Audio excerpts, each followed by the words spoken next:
Buenas tardes. Tenemos una hojita. Vamos, antes de comenzar, pues ponernos en presencia de Dios haciendo esta oración que es como un canto a la unidad, haciendo lo que se llama ecumenismo espiritual, donde damos ese protagonismo al espíritu que no quita nuestro protagonismo, y a la vez nos pone en ese ambiente de soñar y a la vez también de conversión. Decimos juntos, despacito y saboreando lo que decimos. Qué bueno, qué dulce caminar los hermanos unidos. Qué bueno es vivir apiñados como un racimo todos. Qué dulce sentirse acompañados de los hermanos.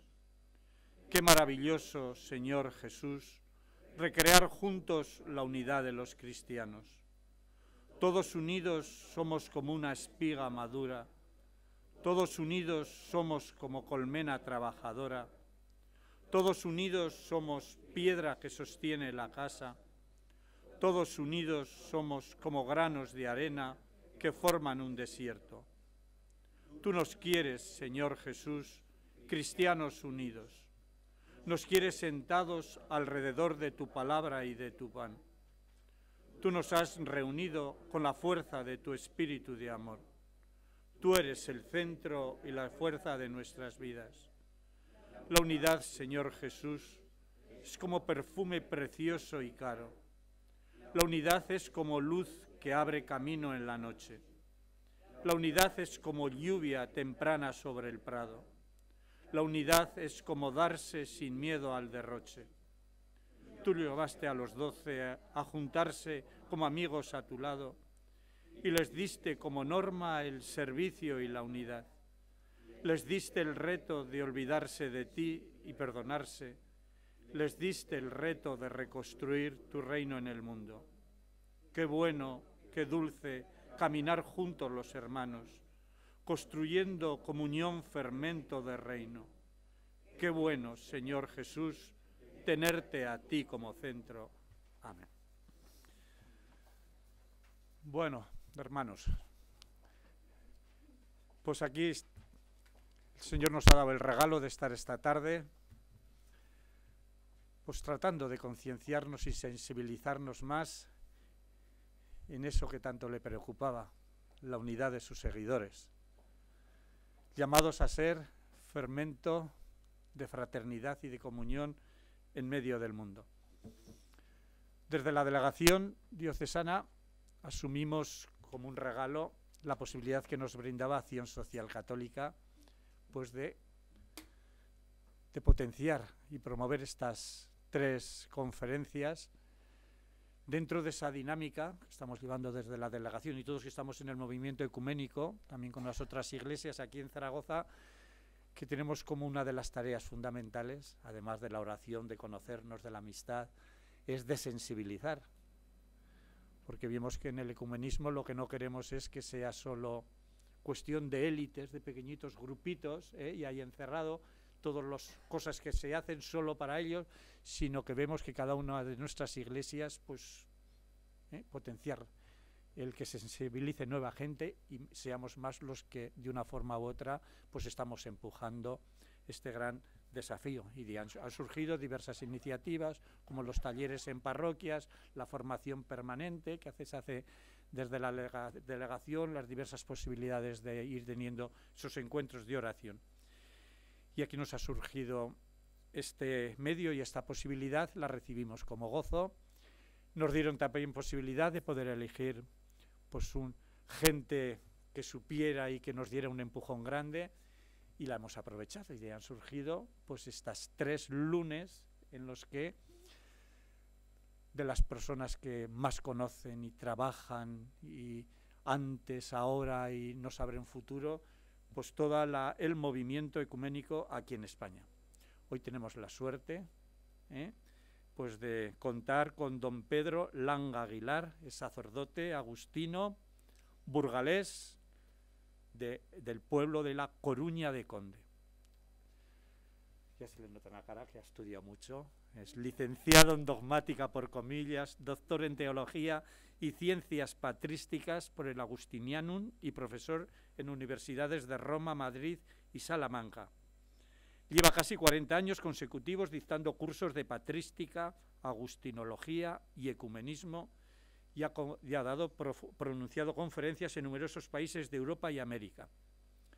Tiene una memoria prodigiosa y unos que se acuerda de que nada menos que el 21 de enero del 1984 visitó Zaragoza para, ante un numeroso público, tener una lección titulada El punto de vista católico sobre ecumenismo. En aquel viaje fue entrevistado por Radio Zaragoza, por la COPE, y luego ya en el 2003 con el pastor Alfredo Abad para tomar parte también en una mesa redonda dentro de las actividades de la Semana de la Unidad. Dio una conferencia sobre la colaboración ecuménica de la Iglesia en el campo de la ética. En ambas ocasiones vino a instancias del entonces delegado del ecumenismo, que está por ahí, don Octavio López Melús. Bueno, luego tiene en la experiencia ecuménica, pues ha participado en muchísimos viajes ecuménicos en Bulgaria, Grecia, Turquía, en Estambul. Allí se entrevistó con Dimitrios I y con su auxiliar de entonces, con el patriarca Bartolomé, hoy su sucesor, el patriarca Bartolomé I. Estuvo en la Unión Soviética y luego ha participado en 2 encuentros interconfesionales de religiosos, interconfesionales e internacionales de religiosas, donde pues ha permitido, ya sabéis que dentro del movimiento ecuménico ocupan un lugar importante estos encuentros de religiosas de las distintas confesiones cristianas. Bueno, cuenta con una decena de libros, un montón de artículos, 385, recensiones, etcétera. Ha sido elogiado mucho sus estudios antidonatistas en la Bach, 3 volúmenes, bueno, su participación en un montón de revistas y considerado uno de los mejores conocedores actuales de la obra de San Agustín. Recordéis que aquí hemos participado también por Ernesto Brotón, en 2 conferencias sobre San Agustín, Lutero, la experiencia, etcétera. Entre los dos está considerado entre los más distinguidos ecumenistas de España y reconocido y especialista en el cardenal Neumann y el movimiento de Oxford. ¿Recordáis? Los del taller de ecumenismo que hemos estudiado, el movimiento de Oxford. Pues bueno, hoy vuelve a nuestra ciudad para disertar en esta historia del ecumenismo moderno, estos 100 años, desde que empezó. Recordáis, el año pasado celebramos el centenario, Edimburgo, ¿recordáis? Edimburgo, centenario, luego el concilio, luego la encíclica a nivel católico de Juan Pablo II, Uz Unum Sint. Bueno,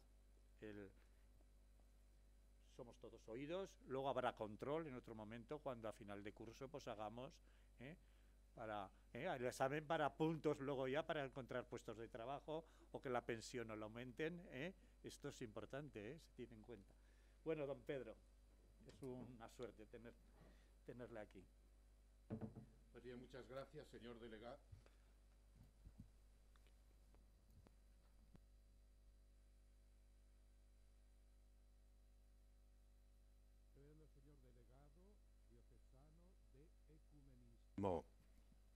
Y amigos todos de la Santa Causa de la Unidad Cristiana, vuelvo gozoso a esta bella ciudad, la muy noble, la muy leal, la muy heroica, la muy benéfica, la siempre heroica e inmortal Zaragoza, para impartir esta vez en la sede de Acción Social de Zaragoza una conferencia en torno a la historia del ecumenismo moderno.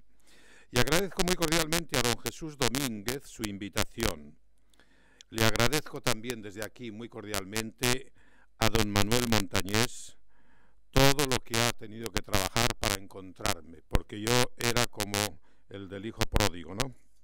Que me había perdido, pero al fin he sido encontrado. Y agradezco también a los organizadores del acto sus atenciones. La verdad es que no me pilla de sorpresa. Conozco por experiencia, según habréis podido deducir de la presentación que ha hecho don Jesús Domínguez, la proverbial hospitalidad de esta ciudad mariana de la Pilarica, cuyos obispos Braulio y Tajón no pueden pasar desapercibidos a un patrólogo como yo.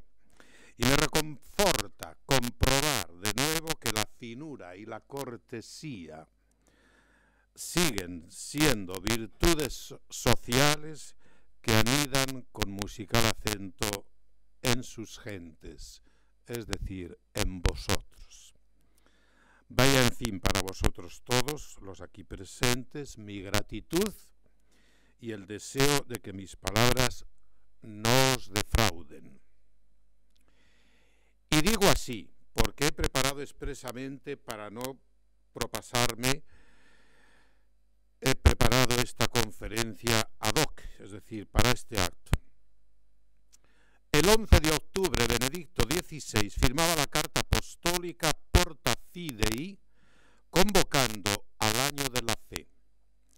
Lo hacía con los ojos puestos mayormente en el 50º aniversario de apertura del Concilio Vaticano II, entre cuyos documentos destaca el que se ocupa del moderno ecumenismo.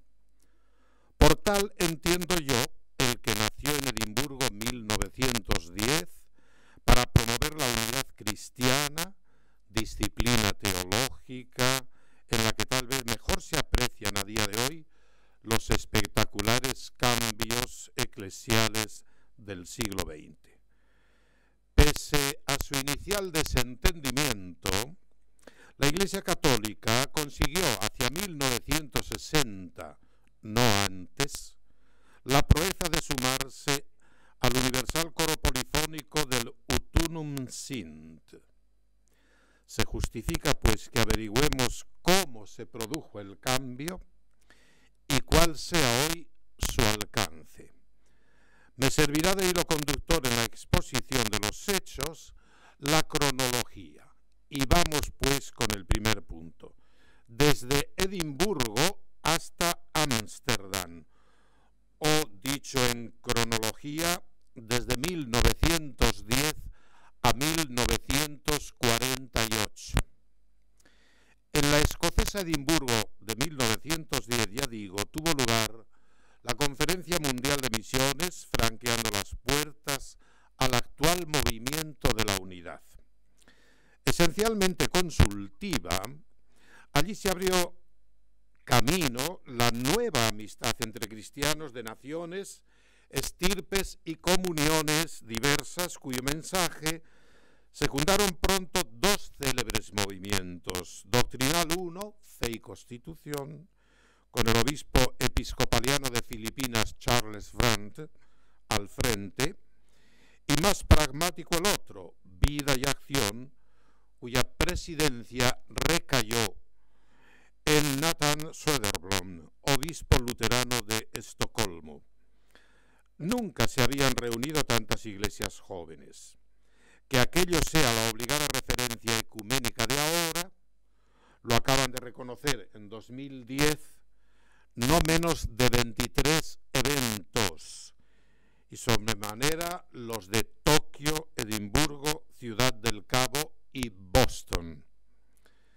Otro nombre a recordar es Ámsterdam, donde el 22 de agosto de 1948 se dieron cita 351 delegados de 147 iglesias que al día siguiente fundaban por unanimidad el Consejo Ecuménico de las Iglesias, cuyo principal acento recae sobre la Iglesia, entendida no solo en clave de institución, sino también como pueblo de Dios. El ecumenismo había discurrido hasta entonces a base de iniciativas particulares. Desde 1948, en cambio, empezó a contar con respaldo jerárquico. Roma declinó siempre acudir a estos encuentros. Cierto es que Pío XI no vio con malos ojos a los benedictinos en Chevetogne o a Paul Couturier fomentando el hoy llamado ecumenismo espiritual.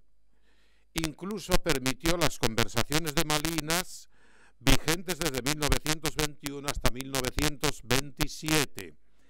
Pero en la encíclica Mortal y Unánimos de 1928 acabó con ellas. Aquella plausible iniciativa, pues, nunca obtuvo el apoyo oficial. Muchos expertos del Vaticano II, sin embargo, especialmente de cultura francesa, holandesa y alemana, llegaron agitando la grímpola de Malinas.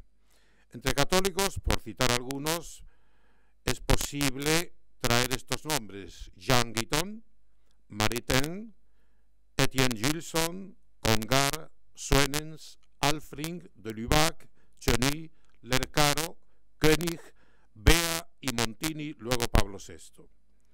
Y de los anglicanos, Michael Ramsey, Bernard Paulet, George Bell, William Temple, Eric Maskell, Gregory Dix y un largo etcétera.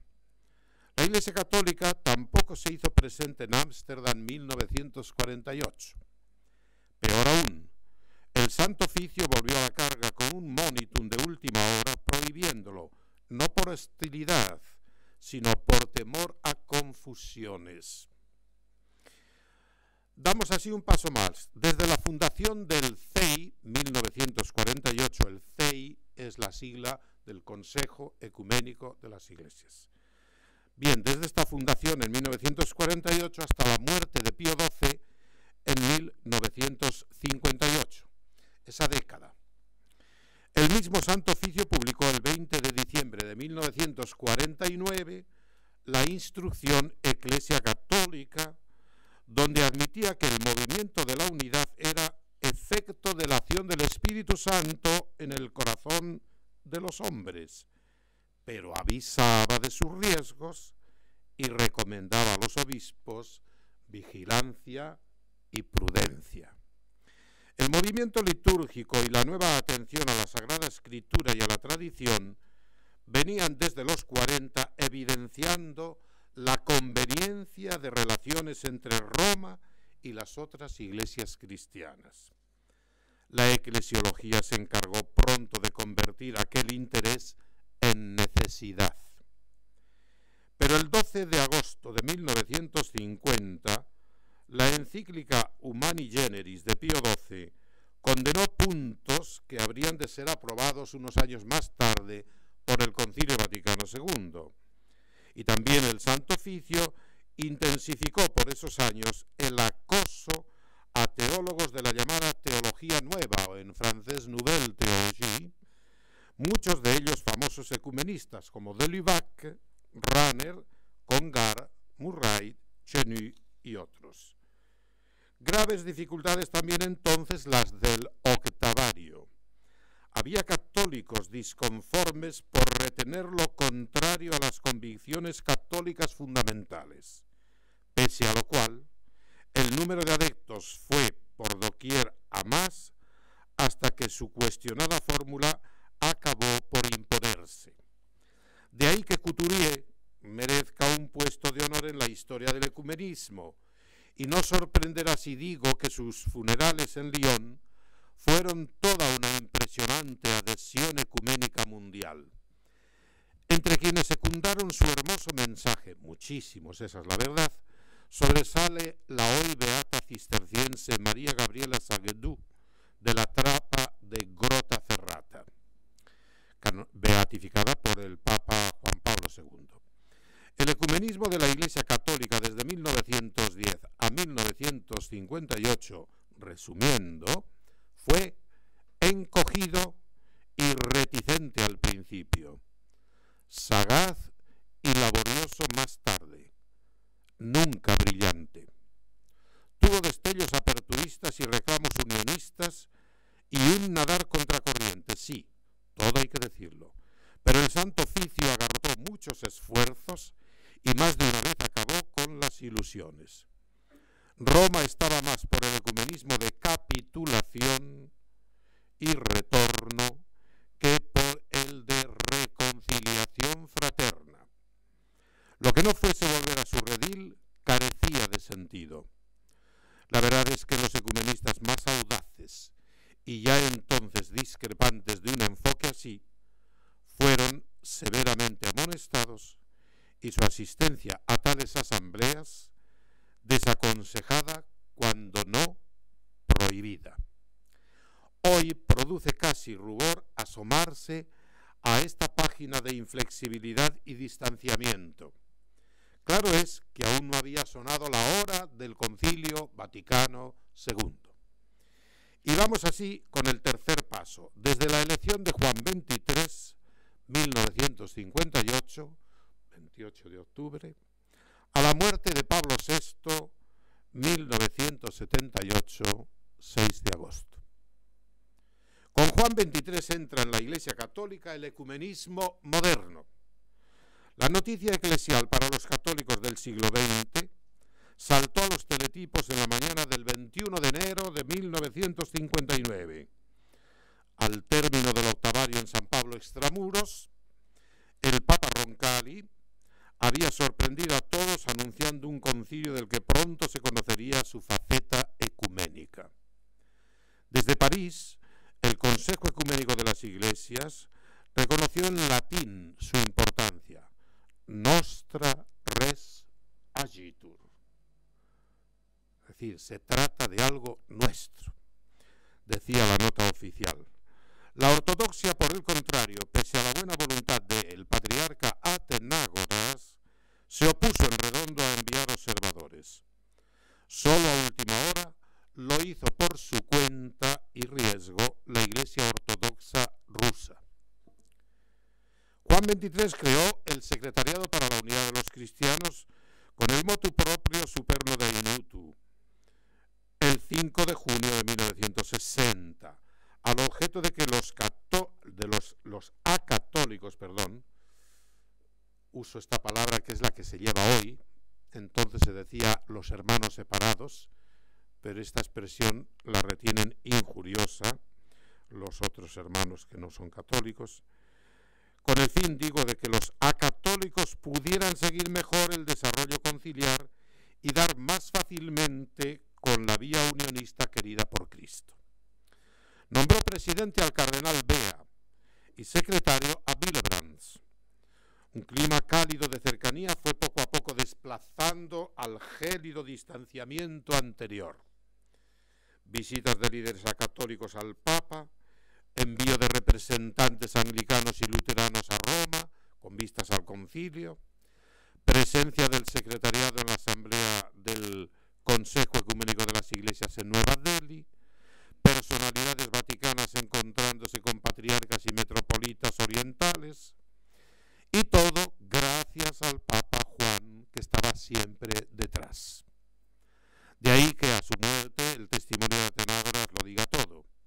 Al convocar el Concilio Vaticano II, demostró con respecto a la Iglesia Ortodoxa y a las demás iglesias que la Iglesia Católica está imbuida del amor y la paz de Cristo. Estas fueron las palabras de Atenágoras. Roma, pues, se metió con Juan XXIII tan a fondo en el ecumenismo que a partir de entonces este no debía ser una disciplina particular, sino dimensión de todo aquello que se hace en la Iglesia. ¿Ocurre así a día de hoy? Esta pregunta la dejo flotando, don Jesús. Después lo hagan objeto de... Yo sinceramente creo que no. Sin que mi punto de vista tenga que condicionar a los demás. En cualquier caso, digo y repito, lo más ecuménico del Vaticano II fue sin duda el decreto Unitatis Redintegratio. Significativa ya de entrada la introducción al reconocer un movimiento ecuménico progresivo fuera de la misma Iglesia Católica, al rendir discreto homenaje al CEI y al tirar abiertamente por la coinonía.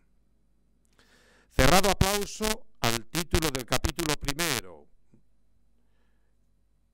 que dice así: Principios católicos sobre el ecumenismo, porque la primera redacción era Principios sobre el ecumenismo católico. Pues no, señor, no hay ecumenismo católico, como no hay ecumenismo ortodoxo ni ecumenismo protestante. El ecumenismo no tiene adjetivos, y si se le ponen adjetivos es por una licencia retórica. Pero el ecumenismo no admite adjetivos. Es un movimiento en el que, si se quiere, hay que estar con todas las consecuencias. Bien, estos principios, por otra parte, son formulados desde la nomenclatura bíblica y van articulados con los de la Lumen Gentium. Admite asimismo el concilio que fuera de la Iglesia Católica hay elementos constitutivos y vivificantes. Palabra de Dios, vida de la gracia, fe, esperanza y caridad, las virtudes teologales, y otros dones interiores del Espíritu Santo. La misma Iglesia Católica reconoce la necesidad de su propia catarsis, es decir, la Iglesia siente la necesidad de purificarse ella también. Se abandona, en resumen, el camino del retorno para emprender el camino de la comunión o coinonía. El capítulo segundo del decreto es práctica del ecumenismo y es sin duda lo más logrado del decreto. En él se ha querido ver el ecumenismo espiritual del padre Paul Couturier. Dice que el ecumenismo es de todos y debe tender desde la oración al estilo Ut Unum Sint a la renovación eclesial, sin la que sería imposible el ecumenismo. Recomienda también estudiar a los acatólicos por conferencias, viajes, semanas, congresos, cátedras de asignatura ecuménica y en este plan. Por último, declara que existe un orden o jerarquía de verdades en la Iglesia Católica, ya que es diverso el enlace de estas con el fundamento de la fe cristiana. No se puede comparar, no es de igual rango un dogma de la Asunción de María que el dogma de la redención. Un punto este que produjo general aplauso y al que Oscar Cullmann calificó de el más revolucionario, no solo del decreto, sino de todos los documentos del concilio. El capítulo tercero, en fin, titulado Las iglesias y las comunidades eclesiales separadas de la sede apostólica romana, supuso un meritorio esfuerzo de la comisión y conciliares al considerar objetivamente y desde dentro a las iglesias y comunidades separadas, sin compararlas con la plenitud de la Iglesia Católica, defecto del que adolecía la primera redacción. El párrafo sobre las iglesias orientales refleja esmero en los redactores. El concilio, en cambio, eludió estudiar a los protestantes al detalle, dada su complejidad histórica, pero apuntó a la común meta, y digo común porque es de protestantes y de católicos, del bautismo, la Santa Cena, la vida cristiana, las cuestiones morales y sociales, un conjunto, en definitiva, armónico y prometedor. Es bien sabido que Unitatis Redintegratio tiene sus detractores. Ruina de la Iglesia, dijo, por ejemplo, Lefebvre. Así lo calificó. Pero también tiene sus defensores, un sinfín, a Dios gracias, que no dudan en definirlo como una de las piezas maestras del Concilio Vaticano II. El 7 de diciembre de 1965, víspera de la clausura del concilio, Roma y Constantinopla suprimieron a la vez las recíprocas excomuniones de 1054. Tras abrazarse Pablo VI y Atenágoras en Jerusalén, allá en enero de 1964, carecían de sentido estas recíprocas excomuniones, si es que alguna vez lo llegaron a tener. De entonces acá viene lo de intercambiar delegaciones en las fiestas de San Pedro y San Andrés. La Fundación Pro Oriente del cardenal Koenig o la socorrida expresión diálogo de la caridad para significar el dinamismo de los encuentros ortodoxo-católicos certifican aquel hermoso famoso paso adelante. Ambas iglesias acordaron recordarlo solemnemente a los 10 años. Exactamente esto tuvo lugar en la Capilla Sixtina el 14 de diciembre de 1975, ya fallecido Atenágoras. Lo recuerdo muy bien, yo estaba en Roma. Era el año santo de la reconciliación y Pablo VI, al término de la ceremonia, besó entonces los pies al representante del patriarca de Constantinopla, acto por este interpretado al día siguiente como gesto de santidad, reconciliación y mortificación, generador de una intensa espiritualidad. El hamletiano Montini se llegó también hasta Ginebra, sede del Consejo Ecuménico de las Iglesias, en junio de 1969, y habló ante el presidente y anfitrión doctor Eugenio Carson Black de su misión como sucesor de Pedro, de la orientación que para su pontificado significaba el nombre de Pablo y del progreso y dificultades en un ecumenismo inspirado por el Espíritu Santo. Su matizada negativa a la entrada o no de la Iglesia Católica en el CEI defraudó a cuantos esperaban aquel día luz verde en el semáforo y en cambio solo pudieron apreciar un tímido y parpadeante color naranja. Su abrazo al anglicanismo es, si cabe, más positivo aún. Solo 6 años habían transcurrido desde la histórica visita del primado Fisher a Juan XXIII, cuando la nueva mitra de Canterbury, su gracia Michael Ramsey, rindió visita a Pablo VI en el Vaticano. Juntos suscribieron en San Pablo Extramuros la declaración con que se iniciaba el ininterrumpido e inacabado diálogo anglicano-católico. Allí fue donde Pablo VI, en un gesto de los suyos, tan generadores de unidad, se quitó el anillo y se lo puso en el dedo al ilustre huésped.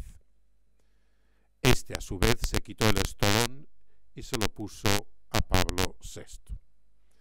De allí salió la Comisión Mixta Anglicano-Católica. Recibían así las buenas relaciones un empuje tanto mayor cuanto que las primeras declaraciones de esta comisión cantaban muy alto. La talla ecuménica de Pablo VI, en resumen, es colosal. Nunca el ecumenismo había estado tan presente como en sus funerales. Hasta el metropolita ortodoxo Nicodim de Leningrado voló desde aquella fría ciudad de Leningrado a Roma para asistir a los funerales. Sabéis seguramente que este metropolita se quedó en Roma hasta que eligiesen al sucesor de Pablo VI, tiempo que aprovechó para ir a Turín y venerar la sábana santa. Volvió al Rusicum, donde se hospedaba, huésped también de los jesuitas, y una vez elegido Juan Pablo I, lo recibió creo que era el 8 de septiembre, cuando cayó fulminado por infarto, cuando estaba hablando con Juan Pablo I.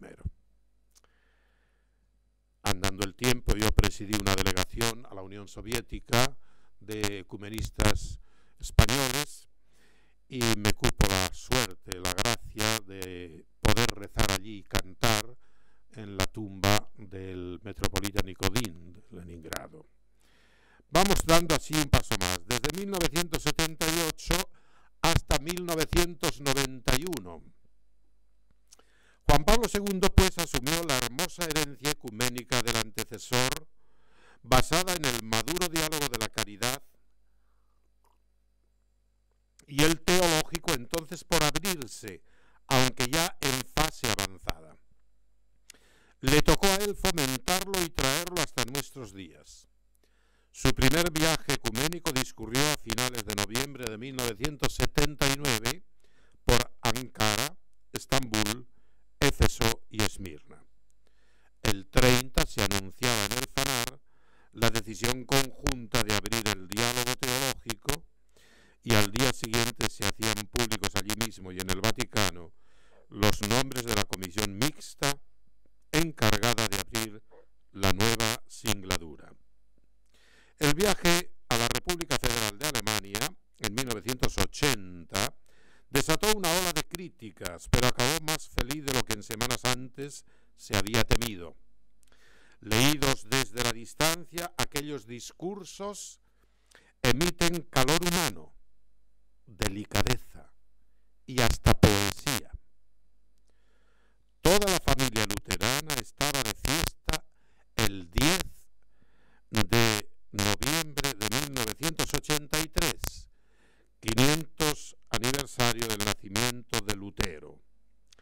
El Papa se había adelantado en carta escrita el 31 de octubre al cardenal Willebrands.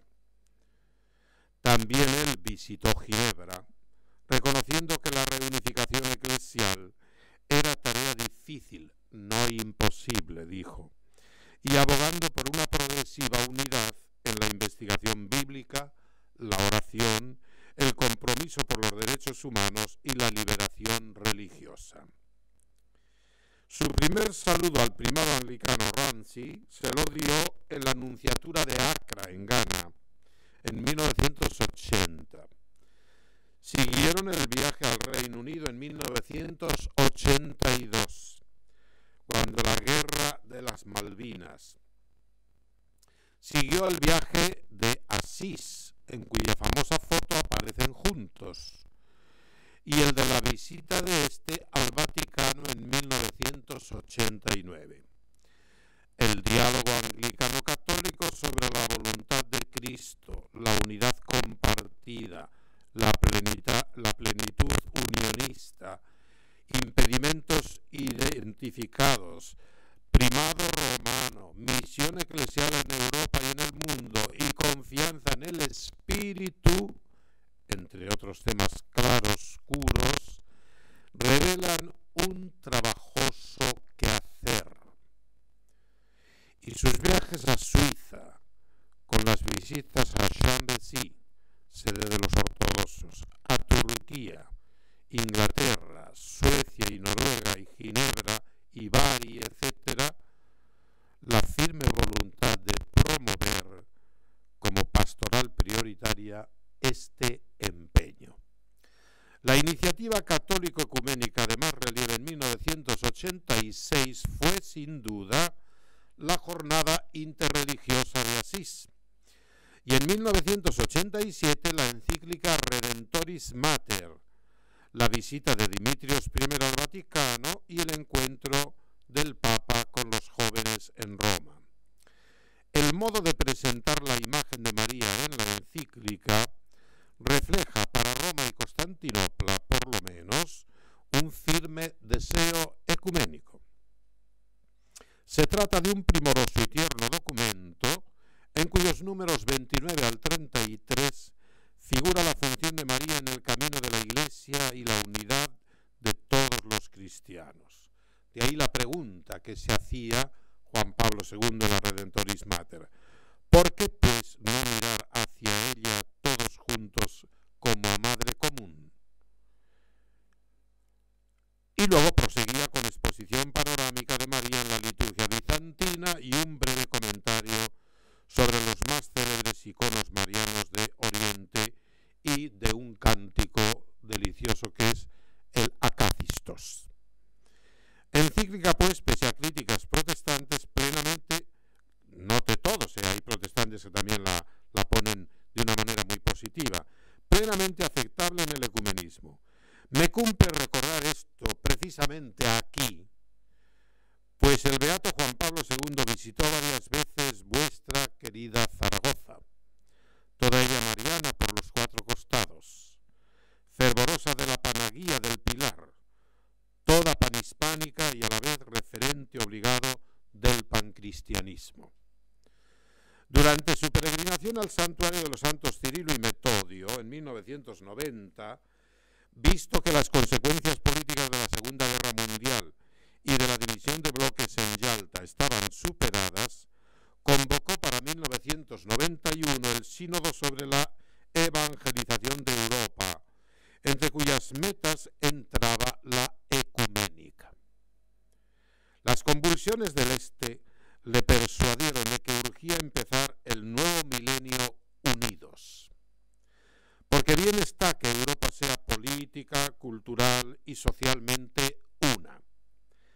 Mejor aún estará que logre su unidad religiosa. Ahora bien, una Europa que aspire a la unidad religiosa debe superar primero el barroco mosaico de iglesias divididas. He ahí el apasionante reto de la unidad. Y lo digo aquí esta noche. No me duelen prendas en decirlo. Mientras esto no lo logremos, Europa no tendrá conseguida una paz auténtica. Ecuménicamente fue un sínodo importante e insuficiente, aunque esperanzador. Importante digo porque consintió a los hermanos católicos orientales, hasta solo unos meses antes en clandestinidad, salir a la luz y tomarle el pulso al Vaticano II después de casi 30 años de haberse celebrado. Insuficiente por la ausencia de los patriarcas ortodoxos, que fueron invitados expresamente, porque se sentían disgustados a causa del uniatismo. Si acaso luego en ruegos y preguntas podemos aclarar algo esto. Ausencia esta calificada por el Papa como kenosis del sínodo, es decir, vacío sinodal. Hubo unas sillas allí vacías, efectivamente, que debieran haber acogido a estos patriarcas. Y esperanzador, digo, en fin, porque a pesar de las citadas deficiencias, constituyó un respetuoso y plausible esfuerzo unionista. La Iglesia Católica, reacia un día a dialogar con los movimientos ecuménicos de la primera mitad del siglo XX, lo hace hoy por medio de comisiones mixtas con las iglesias ortodoxas en su conjunto, con la Iglesia copta, con la Comunión Anglicana, con la Federación Luterana Mundial, con la Alianza Mundial de las Iglesias Reformadas, con el Consejo Mundial Metodista, el Consejo Ecuménico de las Iglesias, los Discípulos de Cristo, la Alianza Baptista Mundial, los movimientos pentecostales mundiales y los evangelicals, de igual modo que en la elaboración de documentos tan célebres como el de Dombes, el de Lima o Ben en 1982 y el de Basilea titulado Paz con Justicia, obra conjunta esta de la CEC y de la CE. La CEC es la Federación de Iglesias No Católicas de toda Europa y la CE es el Comité Episcopal de Conferencias Episcopales de la Iglesia Católica en Europa. La novedad de Basilea consistió en que por primera vez desde la separación de Ferrara a Florencia, nos retrotraemos a 1439, los católicos participaron a partes iguales con hermanos de otras confesiones cristianas en la organización y el desarrollo de esta asamblea. Todos compartieron las mismas responsabilidades, todos trabajaron juntos las tres grandes ramas de la cristiandad, ortodoxos, protestantes y católicos, o como luego dijo ante Juan Pablo II, el arzobispo de Uppsala, la iglesia de Pedro, la iglesia de Pablo y la iglesia de Juan. Y vamos así con un quinto punto, Lautunum Sint, es decir, la encíclica sobre el ecumenismo publicada el año 1995. Escrita de motu proprio, Juan Pablo II hace en esta encíclica el llamamiento sin duda más atrevido a la Iglesia ortodoxa y al protestantismo tras las escisiones de 1054. Sin duda, esto hay que tenerlo en cuenta porque, a mi modo de ver, después de Unitatis Redintegratio es el documento más importante que se ha escrito sobre el ecumenismo. El ecumenismo es en ella calificado de compromiso irreversible. También exhorta a que los ecumenistas recuperen cuanto antes su quehacer unificador, tiendan puentes sobre las diferencias étnicas y raciales y conjuren la permanente amenaza de los nacionalismos. Considero digno de nota el énfasis con que se dirige a la Iglesia ortodoxa. Próximo ya al gran jubileo, el Papa no quería dejar pasar la ocasión de hacer algo por cerrar la herida del siglo XI. Llama a la Iglesia ortodoxa Iglesia hermana, junto a la que los católicos buscan la unidad completa en la diversidad legítima. También se ocupa de las comunidades reformadas, aunque sin la anchura de miras empleada con la Iglesia ortodoxa. La lista de cuestiones vigentes refleja la magnitud del cometido en temas básicos como la relación escritura-tradición, naturaleza de la Eucaristía, ministerio apostólico y sacerdotal, autoridad de la doctrina de la Iglesia y figura de María.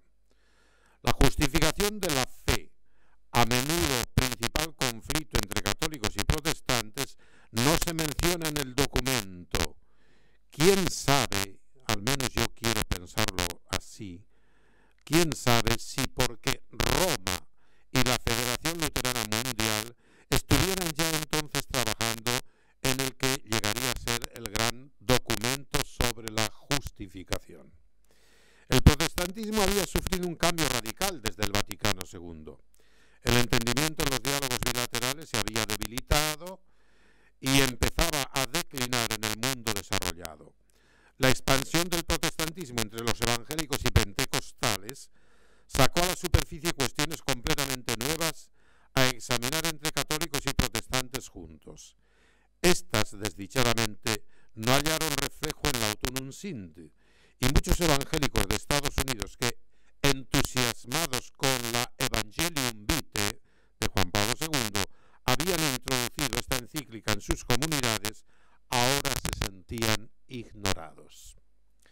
La iniciativa más arriesgada de Autunum Sint es su propuesta para que ortodoxos y protestantes ayuden a decidir qué clase de pontificado será el más beneficioso en el futuro. El del obispo de Roma fue instaurado por Cristo como un ministerio para la unidad de toda la Iglesia. Luego, la historia, los errores humanos y el pecado hicieron de él un signo de división. Juan Pablo II no duda en admitir que para algunos cristianos el solo nombre del primado petrino está salpicado de amargos recuerdos. Acepto, dice por ende, nuestra parte de responsabilidad y me uno a mi predecesor Pablo VI suplicando perdón. Pese a ello, los cristianos de diferentes comunidades parecían empezar a comprender la importancia de un ministerio unificado al servicio de una Iglesia universal.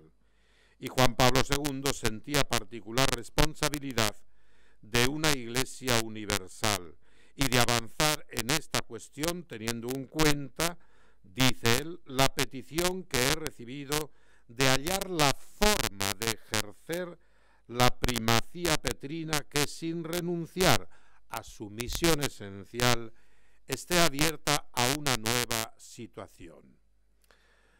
No será posible, pues, que la auténtica, aunque imperfecta comunión que existe ya entre nosotros se convirtiera en la base sobre la que los líderes cristianos y teólogos empezaran a trabajar para determinar la clase de pontificado capaz de socorrer todas nuestras necesidades. No se pedía una negociación sindical, entiéndase. No es esa en absoluto la situación del cristianismo dividido. El objetivo común del cristianismo, más bien, es la unidad de la Iglesia tal y como Cristo la concibió, que ésta ya existe de alguna manera. Es el don que Cristo otorgó a su Iglesia, de manera que nosotros en esta cuestión de la unidad no partimos de cero, dicho sea esto para navegantes. La tarea ecuménica consiste sobremanera en dar mayor expresión teológica a esa unidad, así como una forma eclesiástica más completa entre la diversidad legítima. Los cristianos no han creado la unidad cristiana. Es Cristo quien crea la unidad de la Iglesia y, por tanto, la misión del ecumenismo consiste en expresar dicha unidad en la historia. A pesar de su singularidad histórica, Autunum Sint no recibió el mismo tratamiento por parte de los medios de comunicación que la Evangelium Vitae, como si la unidad cristiana fuera cuestión interna de la Iglesia, con pocas repercusiones sociales en el futuro de la humanidad. Gran y grave error este. En un mundo claramente influenciado por el resurgimiento del cristianismo y de la religión del Islam, la reconfiguración ecuménica de 1.800 millones de cristianos, digamos ya casi 2.000, es un tema de enorme importancia histórica. Utununsin no consiguió que esta reconfiguración se produjese, es cierto, pero aseguró el imperativo ecuménico en el corazón de una iglesia con 1.000 millones de miembros, una iglesia católica. Los testigos personales y los actos simbólicos de reconciliación siguieron llenando la agenda ecuménica de Juan Pablo II.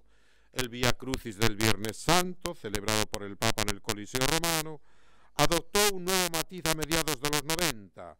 En 1994, las meditaciones de cada estación habían sido preparadas por el patriarca ecuménico. En 1995, por Sor Minque de Vries, priora de las hermanas de Gram-Champ, una comunidad de monjas de tradición calvinista.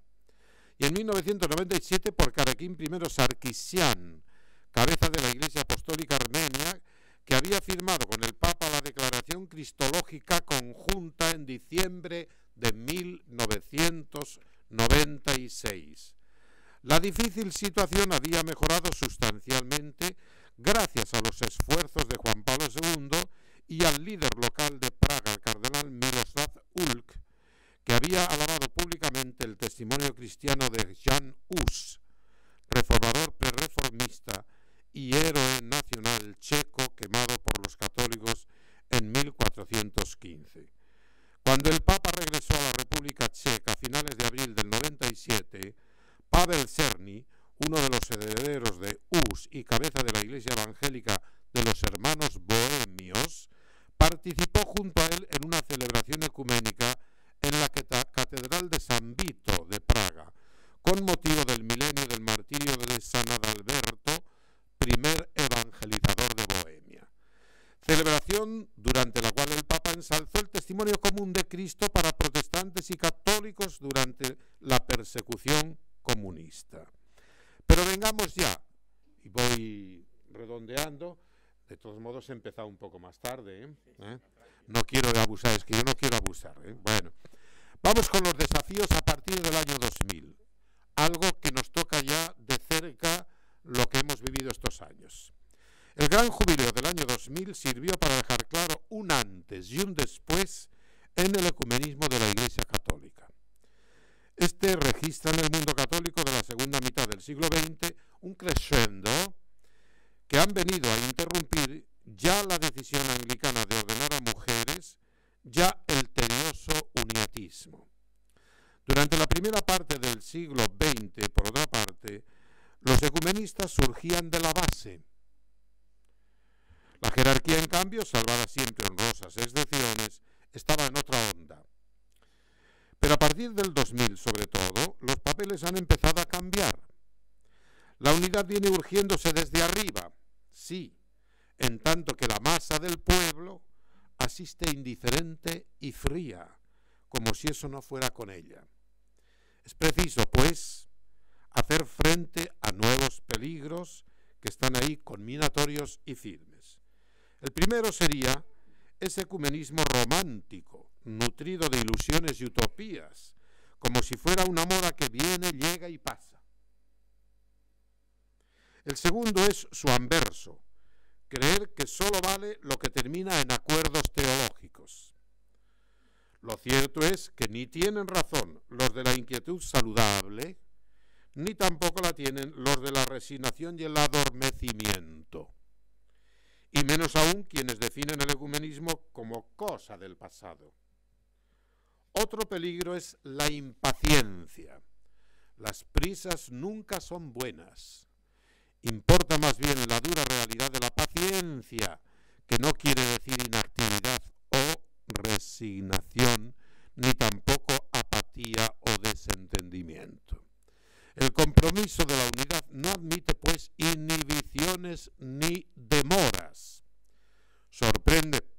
curioso que aún existan seminarios a día de hoy sin asignatura de ecumenismo, cuando lo exigido es, además de tal asignatura, que la teología toda se explique y aprenda y viva en dimensión ecuménica. Son también desafíos las sectas, cuyos estragos ahí están, pero las sectas no son ecumenismo. Las sectas son esencialmente antiecuménicas. Ojo con esto. No en vano Juan Pablo II convocó en 1990 una extraordinaria reunión cardenalicia para estudiarlas. Antiecuménicas de la cruz a la fecha, el ecumenismo corre por su causa grave peligro. Desafía igualmente el anglicanismo con su decisión unilateral de abrir el ministerio a mujeres y homosexuales, raíz de su profunda crisis, atajada por Roma con el documento Anglicanorum Cetibus de Benedicto XVI y los ordinariatos, que algo os sonará, digo yo. Porque la gravedad, a fin de cuentas, no estriba tanto, frente a las apariencias, en el hecho mismo de la ordenación femenina, ni tan siquiera en permitirlo, cuanto en haber dado el paso contra el parecer de las iglesias católica y ortodoxa, lo que ha supuesto saltarse los acuerdos de las respectivas comisiones y a la postre dejarse llevar más por el esnovismo y, digamos, la moda, que por las profundas verdades de la tradición eclesiástica. Vamos así con Benedicto XVI y el ecumenismo actual. Dice la Utunum Sine, el número 3, con el Concilio Vaticano II la Iglesia Católica se ha comprometido de modo irreversible a recorrer el camino de la acción ecuménica, poniéndose a la escucha del Espíritu del Señor, que enseña a leer atentamente los signos de los tiempos. Permitidme recordar aquí una anécdota ocurrida en la histórica tarde del 19 de abril de 2005. ¿Recordáis qué tarde era? La tarde del 19 de abril de 2005, aquella de la elección de Benedicto XVI. Bien, me lo contaba un monseñor del Pontificio Consejo para la Unidad de los Cristianos. Como veis, nada sospechoso.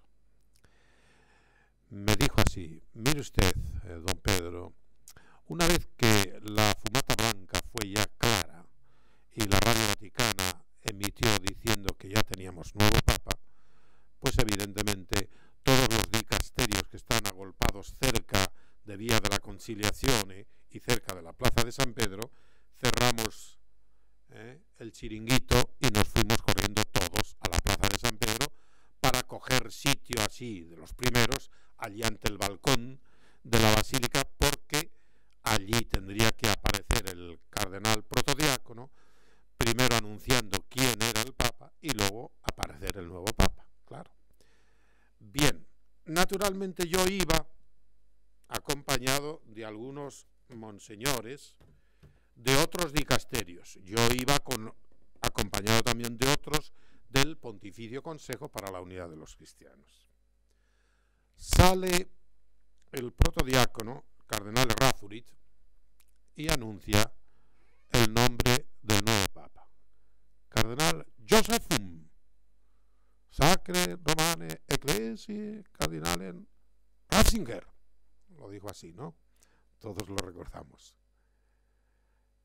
Me empieza a mirar un monseñor de otro dicasterio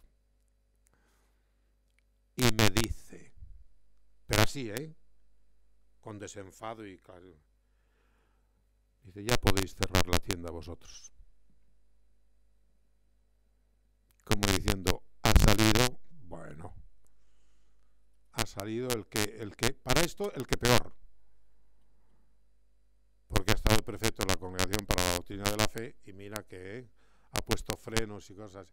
Así que, bueno, habían pasado solo unas horas.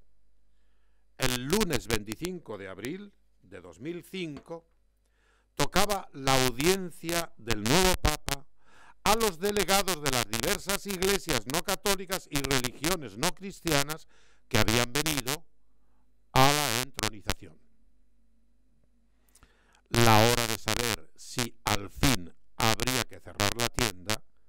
había sonado. No me resisto a leer el fragmento del discurso